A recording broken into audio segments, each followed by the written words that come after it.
Hi, Stephen here for the Idiot Quilter, and here's another interview in my series of interviews with subscribers. Enjoy!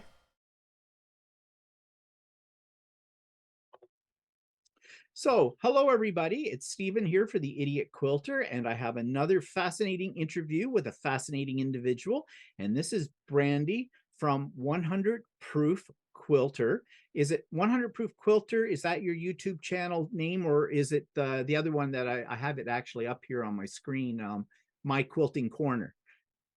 So I'm the 100 Proof Quilter, and I call this my quilting corner because I'm literally in a corner.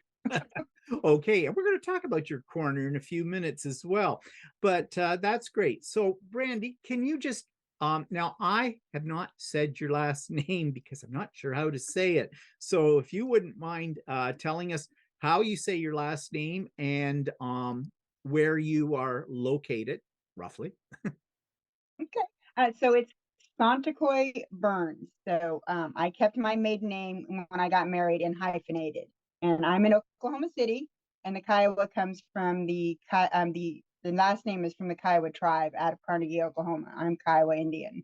Oh, okay, that's really quite interesting. Very fascinating, actually, with that. So I am sure then some of your indigenous background probably comes into some of your work as well. Yeah, the bear paw is part of that. Yeah. Yeah, I was looking at that. That's why I said that too, because I could see that there. And we will talk more about some of those things in a few minutes. But let's jump right to basics here. How long have you been quilting? A little over 2 years. Oh, that's all. So you're That's new. all. You're new. So what got you started then? So, most people in 2020 were stuck at home. I was stuck at home because I had to have an emergency hysterectomy.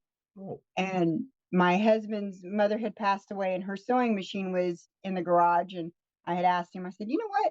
Go get that for me. I'm going to see if I can get it to work. My plan was to mend clothes. It wasn't, it wasn't to start quilting, but I got on YouTube and was looking at ways to fix it because it didn't work. And I did get it to work, and that's how I started sewing. Ran across Missouri Star Quilting and Angela Walters and a whole host of other people, and started, I think I can do that. And the first quilt was born. and you went right down the rabbit's hole, didn't you, with Yes, it? sure did. That's how most of us got started. I'm sure with that. Now, you mentioned that you got your mother's old sewing machine, so I'm assuming your mother must have sewed at some point in time. So, did she influence you, or was there somebody else in your family that influenced you into sewing, into quilting? So my mother crocheted. It was my husband's mother's sewing machine, and she used to sew clothes. She was big in making all their costumes and stuff like that. Um, I really didn't know anybody personally who made quilts. It was after I started quilting that I found out that my aunt did made quilts, and we've reconnected since then. And it's been a real blessing that I've got her back in my life, and we've like grown together over all that. Yeah, that's quilting and sewing does that for people. You find somebody else, kindred spirit, and it goes from there. That's what I have found, anyways, because like you, I've been doing this only for about 5 years. I started just before the pandemic, and yeah, never looked backwards again in that. Okay, so um, what's your favorite creation if you have one, and why is it your favorite? I'm gonna say, and I should have brought it in here. I'm gonna say my very first quilt is my favorite. I actually use it as my blanket and my chair in the living room. It's the one I cover up with every day, because I made that without knowing how to do anything. I didn't follow a pattern. I just later on I found out that I did a keyboard border, and but I didn't know that's what I was doing at Yeah. the time. I free motioned it myself. Some of the stitches are coming out, but it's my favorite because I created it. I even stitched it with my sewing machine the year I made it and everything. So that's my favorite so far. Yeah. Well, oftentimes, even though maybe our first efforts are not quite up to show quality with it, Right. they tend to be our favorite because I think we've invested so much of our creativity and time into them, and they mean something to us. So And it's nice that you have it over your favorite chair, and it's a reminder of that for you every day as well. So I'm seeing some things behind you in the background on your design wall. Do you want to speak to those a little bit? What is it that we're looking at? So actually, this is a panel and a bear paw block that is actually my husband's um, quilt. I apologize for that. I should have turned that off. Oh, that's Um, okay. It's life. I usually put a do not disturb on there. Let me fix that real quick. I'm sorry. That's okay. Um, Not to worry. In fact, uh, I should um, turn my phone we down. actually, he picked out the panel and he picked out all the fabric when we went and bought my machine. Mm, And we bought my machine the summer of 2020. So once he realized that I was what, as he put it, when he starts to see that I'm actually good at things, then he realizes that, hey, this is really, you know, yeah. he starts investing in it. And so when we went and bought this, he picked out the panel, he started picking out the fabrics. He's got a really good artistic eye, he really does. And so it's kind of been off to the side. We didn't pick out the bear paw block for a while. We were trying to find a block that would go with the animals in it. And so it took us a while to figure out what we wanted. And in the meantime, I've created 15 quilts. Geez, And very productive. In a short time. That's really great. So it's really interesting that your husband has taken an interest in this, because I hear so many ladies say they get into quilting and that, and their husbands don't have anything to do with it, don't care, kind of a deal. But it sounds like he's being very supportive and very active in it as well. Does he have any desire to do any kind of sewing or quilting? I don't think so, but he really likes to be involved in the layouts. When I do a layout, he'll come help me reposition pieces to make them more to flow better. He Right. likes that. He built the design wall back here that's Yeah, behind me. I was admiring that. Yeah, that actually is a nice looking design wall. And I see it's all made out of like plastic tubing. So I'm assuming you can move it around as well. We can. Yeah. Yeah. It can come apart. Only the feet have sand in it to make it more stable. I painted it and whatnot, but yeah, he built it. Yeah, it's great idea, really. I wish I had the room for one like that. I have to hang my design wall. I notice you have like a Fons and Porter portable design wall in the background. Yes. I've got one of those too. I have to hang it on my bookcase, which you can't see. It's behind my backdrop right now. But yeah, I would love to have something like that. That would be great. That basically divides my quilting corner with his office corner. Ah, so it serves two purposes. Yes. Well, that's great. Well, it's nice that you have someone right there in your family that is supportive, because that always helps as well. My husband, he sews as well, but he doesn't like quilting, but he makes garments. So he has his sewing room, I have my sewing room, and yeah, we shop for fabric usually together. So anyways, so what type of quilter would you describe yourself as? What I mean, are you lean towards the traditional blocks, or the modern, or are you experimental or free form kind of a thing? I really don't know yet. I'm still in that stage where I'm still, oh wow, that's really neat. Let's try that. Like I'm getting ready to try my hand at applique. Hmm. Um, so, Okay. I'm like, Good luck. okay, let's try this. Good luck So, with that. Actually, I you know, shouldn't say it that way. That sounds like it's something really scary. It's not. I'm actually moving my way more into applique too as well. Once you get going with it, it's kind of fun. So yeah, it's not really scary. It sounds scary, but once you get going with it, it is pretty easy, I think. So yeah, it's hard to label yourself when you first got started, if you should ever label yourself, because I think what you're saying is, if it grabs your attention, that's where you're going to go with it this time. So yeah, that's right. kind of how I approach it too. If I like it, I want to try it. So yeah, I don't like to pigeonhole myself or anybody else into a category. So I see you're sitting in your work area, and you've already told us a little bit about that. That's a shared space with a design wall between. What is it, just an extra room in your house, or what kind of setup do you have? So this is like the office, and it was, I used to work from home, and he had his office and I had my office over here, and then I went to work um in the real world.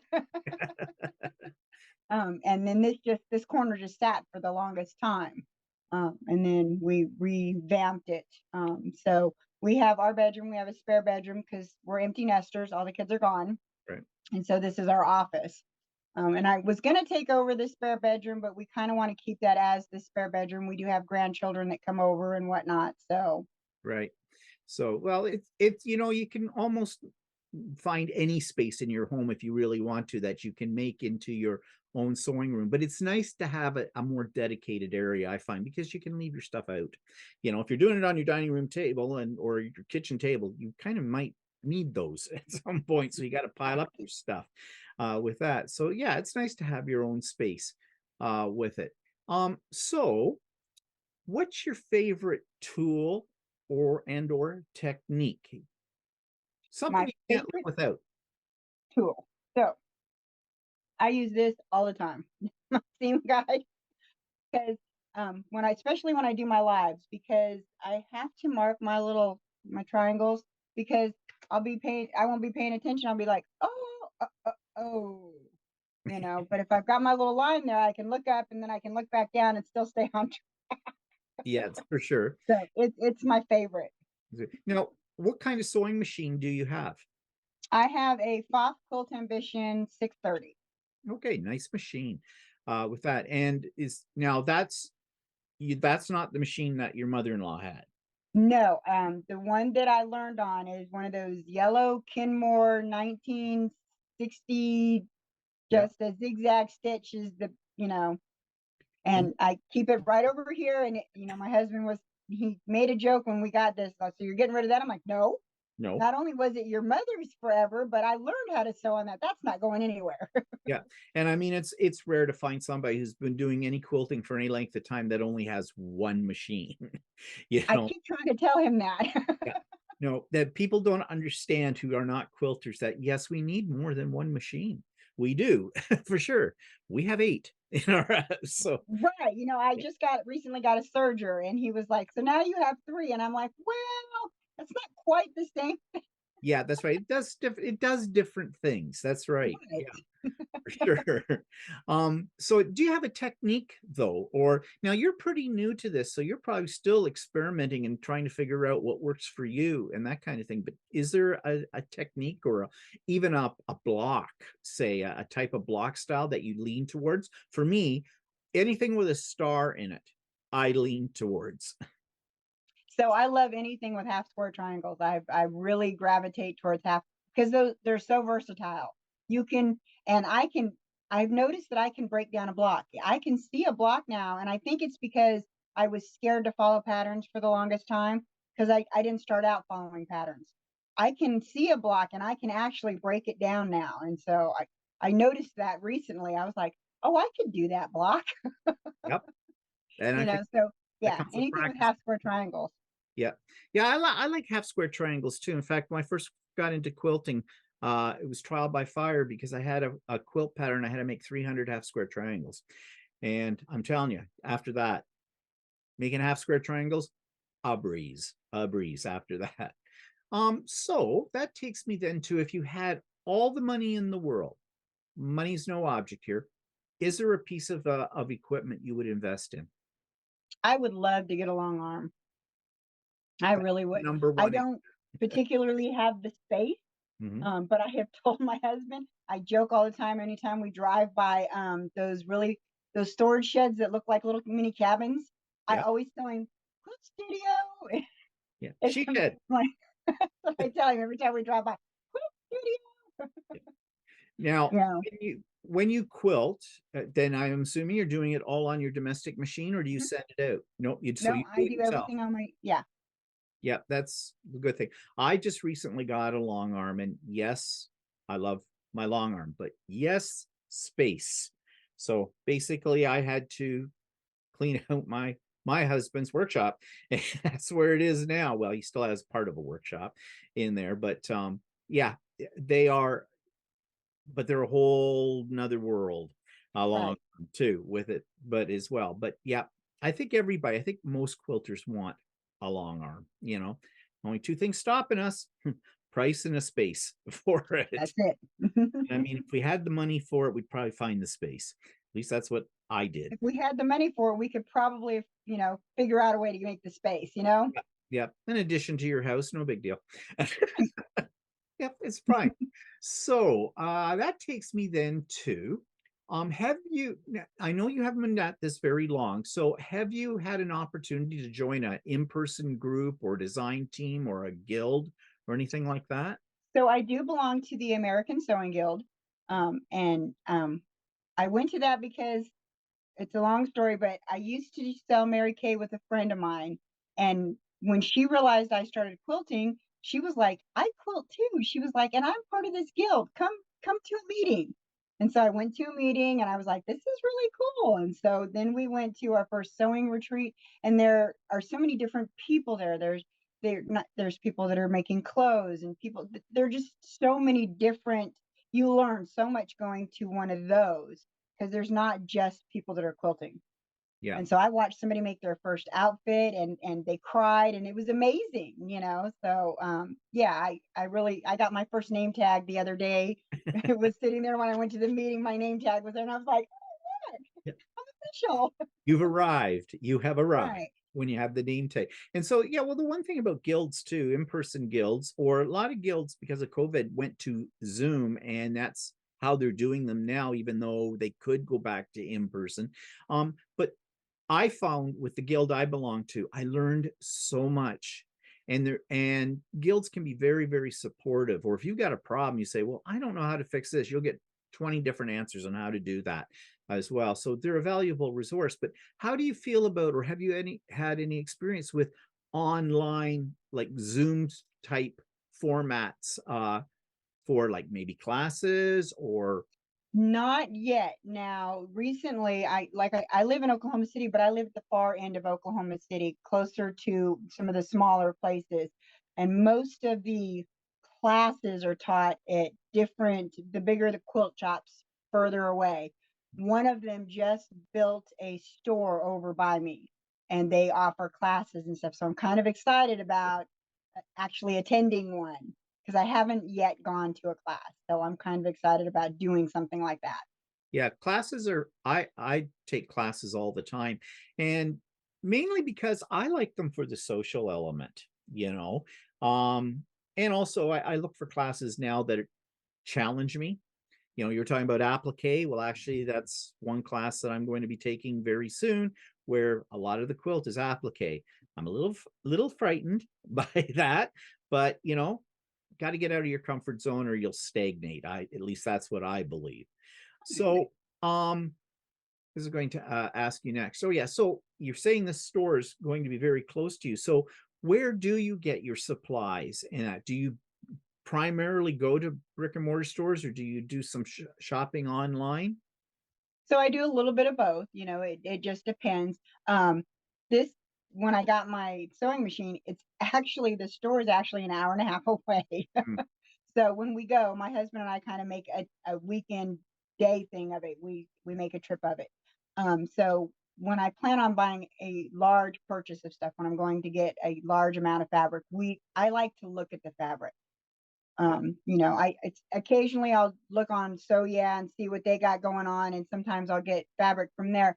But if I'm going for a specific type of fabric, or I'm going for a certain bundle, I want to go see it. Yeah, I know a lot of people are that way. And I was like that until COVID. And so with COVID, I had to start ordering online. And I found that I was afraid because I couldn't feel it. You know, I want to feel it. And also there is sometimes a bit of a color shift on a screen from what it looks like in reality. But I found if I stick to the name brands like Riley Blake or Tula Pink or whoever, you know the quality is going to be there, so you don't have to worry about that. But there's something about going into a quilt store, isn't it? And you're seeing rows of fabric. You just It want to is. lay in it. You know, like, Yes, you just yes, want I it just all the love time. it. So yeah. So you're saying this story that you go to, that your sewing machine is about an hour and a half away. So do you have much of a selection of stores that are closer to you? So we have some smaller stores, except for, like I said, that new one that just moved in closer. So that's going to be a new thing. And they just recently opened. I haven't even had a chance to go in. I was a little under the weather last week. So I haven't even had a chance to go in and see what they've got going on. I drove by it the other day and was like, "Ooh, what they're doing in there." But I didn't go in because I still wasn't feeling well. So I'm really excited about that. But so we have some stores that are closer, but I think I was partial to them because I got my sewing machine from them. So we would make the trip out there. And they also had the largest selection. Now, at, and I get a subscription box from them. They are getting ready to be under new ownership. The lady was retiring. And so I don't know how that's transitioning. As of now, it belongs to somebody else. Yeah. So we'll have to see.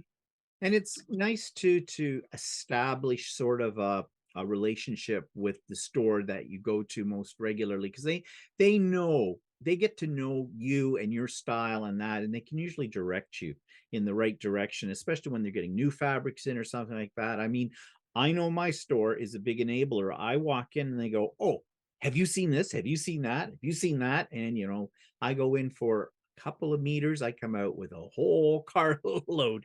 But I'm a fabric slut, so so why with it. Um, do you have, now changing topic a little bit? So since you're a relatively new quilter, do you have some experts that you turn to on a regular basis, like maybe through YouTube or websites or that kind of thing that you follow, that to learn new things or to inspire Well, you? I watch, so I watch Sobecca and Tiffany, and so I watch a lot of them. I'm still in that like group, and I found all them. I actually think I found Tiffany first through um at Christmas. I think I found them during Christmas. They were doing the Vlogmas, and so I started watching all of them, and yeah, I found out another rabbit hole. I don't even know how many people I'm subscribed to now. I know the feeling. Because I work overnights, I play catch up on my off days trying to watch everybody's videos. So I watch them, and I get see what's new for them and whatnot, and I try to experiment with that stuff. Like right now, I'm still trying to figure out what thread I like. Hmm. What thread my machine likes, because who Yes. knew that machines get picky about thread? Yep. I have one connecting threads. I really like it, but my machine doesn't want to cut it. So there you are. Which, Yeah. you know, I really, it works great on the top and everything, but then I got to snip it and it becomes a time thing. But so I'm still experimenting with what works good for me and I can afford, that becomes another thing. Yes, that's true. But you are very right. Sewing machines, no two sewing machines are alike, and they do have their preferences when it comes to thread and the way they handle certain things as well. So there's another reason why, if anybody ever asks you why do you have more than one machine, you have to say because one machine only likes this, another machine is good for There you this. go. So Yeah. that, yeah, that's how we justify it, and that's our story, and we're sticking to it. So do you have any challenges or goals for future projects or things that you want to, do? Things I want to do. So like I would really like to learn paper piecing. So that's another one of those things that I would like to learn. But it's another one of those scary things because what's the deal with the flipping the paper back and forth? I know how you feel. Yep. Right. So I'm not sure that my brain could keep track of it. So I haven't touched that yet. And then like the applique thing, I'm getting Lori Holt is doing the applique. So Yep. that's the one I'm getting ready to do. So I've got all the supplies except for the fabric. And I'm not going to get the fabric till I'm done with the husband's quilt. It's all about his quilt right now. No fabric until his quilt is done. Um, You'll see how that works out. Yeah. Yes, yes. Well, I've had all his stuff for, 2 years now. So it's time to get that done before we do anything else. All the grandkids got quilts already. He's the only one that hasn't. So it's time to get his done. So do you have a lot of projects on the go at one time, or it sounds to me, but you're more the linear type, like I'm not starting the next project until I get this one done. So I have two other projects going, but I have set them aside. I do have like project boards that I made I have all these little project boards. Yep. So I do have a couple set aside that I do have projects on, but I moved them over here and pushed away from me so that I don't. And I've got his stuff here. So this is all that I work on so that I can get it done. Because I will. I'm that type. I'm like, oh, I need to finish this. And I'll start working on that. And then this will get, so yeah, gotta hide it from myself. Yeah, I know. I got caught in a rabbit hole with that too, and I have project boxes, all kinds of them. Fabric's all there. Everything I need is in them. In some cases, the fabric's all cut, but then I find something else and I go, "Ooh, I like that squirrel." Yeah, go for it. So Mhm. yeah, and that's how we create UFOs. So Yeah. now, what I was going to say too is, do you have a time of day you prefer to be working on things, or just whenever you can find the time? It's for me, it's a lot of when I can find the time now because I work overnight. So on my off days, I do a lot of quilting in the middle of the night.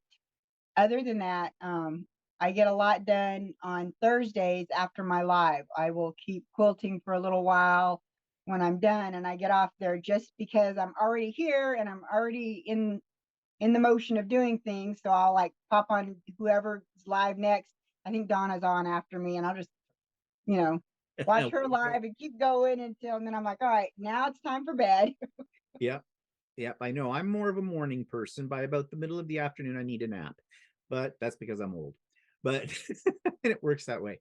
So now I have a strange question here, and this one's a really difficult question. In fact, I'm was even debating whether I should ask people this question anymore. And it's the one I say, how would you describe yourself as an artist? Because I have a belief that quilters or anybody who creates things, we're not crafters, we are artists, because especially with quilting there is so many decisions we have to make on color and style and how it's going to be constructed. And a lot of people also do thematic pieces as well, that reflect their mood at a certain time or some event in their life. So I think those are all ingredients for an artist. So how would you describe yourself as an artist? Are you eclectic? Are you, I guess what I'm asking is, where does your inspiration come from? That's a better way to word it. I would definitely say that I'm very eclectic. It is all about mood. I like non-traditional backgrounds. So as you can see, my bear paw has a black background. I tend to gravitate towards the back backgrounds. I love how the colors pop on the back. But I do have things that are on white backgrounds, but I only like white on white backgrounds Mm-hmm. if I'm in the mood. Yeah. I have to be in the mood. I have some other ones that are on yellow backgrounds, but it is a mood thing. So I would definitely say I'm eclectic. And you see, that's where I say that as quilters, I think we're all affected by our emotions when it comes to what we're quilting. And that's the sign in my mind anyways, that's the sign of a true artist, really, is because it comes from within. It's how we're feeling and how we translate those feelings onto our medium. In our case, our medium is fabric. So okay, so let's talk. You mentioned about your lives, and that's all part of your YouTube channel. So let's talk a little bit about your YouTube channel. So how long have you had your YouTube channel up? And it's called 100 Proof Quilter. So I actually started the channel in like 2009 for uh, I used to do a different type of art called fractals. It's a I don't know how to explain it, but it's you take it's a different type of medium. It's more of a digital medium, and you can put layers upon layers and make 3D looking dimensions that almost look like paint splatter. Hmm. So I had originally started it for that, and um, I never really posted anything. I think I put one thing up there and never touched it again. You know, so when all this started happening in 2020, I rebranded the channel. So I think I did my first post in January. So somewhere in there is when I actually January 2020 is when I first started posting. Okay, so you haven't had your YouTube channel really all that long out there, so that's great. Now, How'd you get the name for it? Where's this 100 proof come from? So my name is Brandy, and so it's a play on my name. I know Yeah, I get putting the it down. question of, "Do you drink on your channel?" No, coffee. I drink coffee on my Yeah, channel. coffee. Nothing in it, just cream and sugar. Yeah. Um, it happened in high school. Somebody was joking around. There were a few different brandies. We were, and they were just saying, "Well, we'll just call this 100 proof." It was, and it stuck. It's stuck. And so, like I've always kind of used 100 proof brandy as a thing. And so when I was trying to think of a name, I was like, maybe I'll just do the 100 proof quilter. I was like, wait a minute, I kind of like that. Okay, I get it now. In fact, as soon as you said about your name, I thought, oh yeah, okay, I see the relationship there with it. So, how often in a week do you post videos? So, I was doing a couple of videos a week and then my live, and it slowed down a little bit. Work got in the way. They changed my schedule to days for a while, and I couldn't get anything done for some reason. I went from working during the day, and all of a sudden I felt like I didn't have any time. And so I'm just starting to get back, readjusting to my night schedule. I actually have some editing to do today to get some videos up. I do some unboxings, and I usually try to do some kind of ruler template video on my favorite ruler that week or whatnot. And then the unboxings, and then my live. So there's usually about 3 videos up. Currently, I think there's only 2 recent ones, my recent live and an unboxing, but I need to get more up. Well, I've been sort of working my way through your back catalog of videos, and I find them very, very clear, very nice to have them on in the background while I'm working on something too, like your live ones, the rebroadcast of your lives and things like that. Now, you don't have a lot of followers yet, and one of the things that I like to do is to promote people, because we all start out at some point in time. And so I will put the link to your YouTube channel in the show notes for this interview as well, so people can check you out as well. Again, it's 100 Proof Quilter. If they do a search, they will find you. And I'm hoping that more people will come to your channel, because I find it extremely interesting. If I didn't, I wouldn't be asking you for an interview. so, just before we end up here, what I'd like to know is, do you have any advice now that you've been doing this for a few years? Do you have any advice for anybody else that wants to get started into quilting? Don't be afraid. I'm really, I mean, I think that was the hardest thing. I was so worried that I was going to make mistakes. And that's why I started my YouTube channel. Was I thought everybody I saw knew exactly what they were doing. They were so perfect at it. I was like, well, I don't see anybody who doesn't know what they're doing. I was like, well, I'm going to do a YouTube channel of let's learn together. That's a great That's idea. why I do mine. Yeah. And I like that about being fearless, because and the thing is, well, I started my YouTube channel too for the Idiot Quilter because I would make mistakes, and I still do. You always make mistakes, but I wanted to show people that, yeah, don't get frustrated by that. You will learn from the mistake. And here's how I fixed my mistake. Because when you go to the big names, when you go to the Jenny Doans in the world, the Donna Jordans, Angela Walters, and that, they make it look like, no, they never make a mistake. I'm sure they have, but they're so polished on their YouTube channels. And I think for somebody just starting out in this, that can be very, very intimidating. Um, and it shouldn't be. It should be, it's fun. It should be fun. That's why I do it anyways. And I'm sure most quilters do it for that reason. I'm sure you do too. So yeah, I think that's right. Just be fearless. Just try it. It's only thread. It's only fabric. Right. And you can always get the divorce lawyer out and rip the seams. That's right. That's right. Oh, I love the name for your seam ripper. I've heard it called Jack the Ripper. Now that's a new term. I haven't heard that one before. Well, because I always say that I'm marrying the seams. So if I have to unmarry them, then it's the divorce lawyer. And then because we're only separating them for a minute and then they get remarried. So, That's good. That one I had never heard before. I like that. So, just before we end up here, is there anything else you'd like to say about anything we've been talking about, or additional information you'd like to give, or No, I mean, you really covered it. I mean, you asked some really good questions. I appreciate it. Well, I really appreciate you agreeing to do this interview, because I know even though you do a YouTube channel, it's a little bit nervous. It creates a little bit of nerves when you're being interviewed by somebody on here. And, I like to make sure everybody feels relaxed and that kind of thing. And yeah, you gave us a lot of really good information. I think your YouTube channel is inspiring, and I wish you all the luck with that. And I am sure you're going to see an increase after this goes up to your subscriber base. That's one of my goals, to help other people out with this experience. So I'm going to say thank you.